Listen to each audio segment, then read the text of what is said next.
8 নম্বর ওইগুলো x দিয়েছিল fx লিখছিলাম। আজকে দেখো a দিয়ে আছে, তাহলে এটা কি হবে fa fa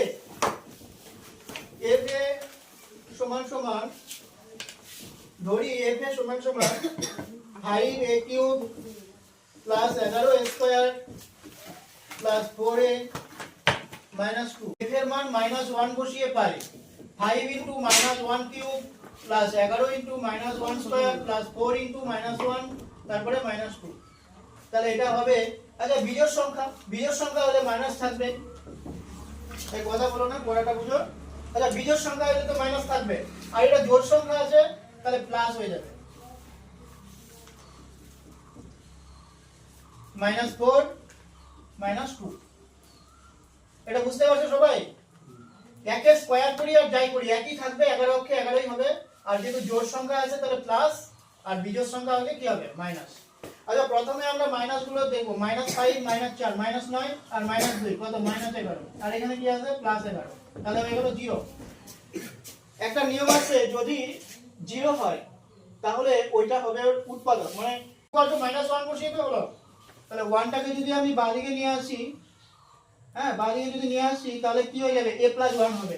তাহলে সুতরাং a+1 হবে ওই fa এর একটি উৎপাদক, a+1 হবে fa এর একটি উৎপাদক।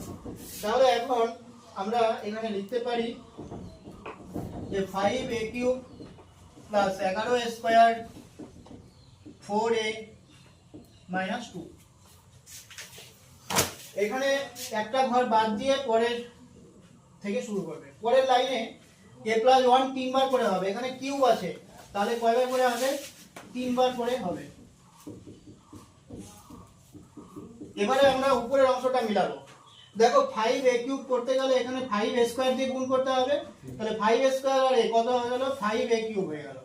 তারপরে 5a স্কয়ার গুণন 1 5a স্কয়ার হবে।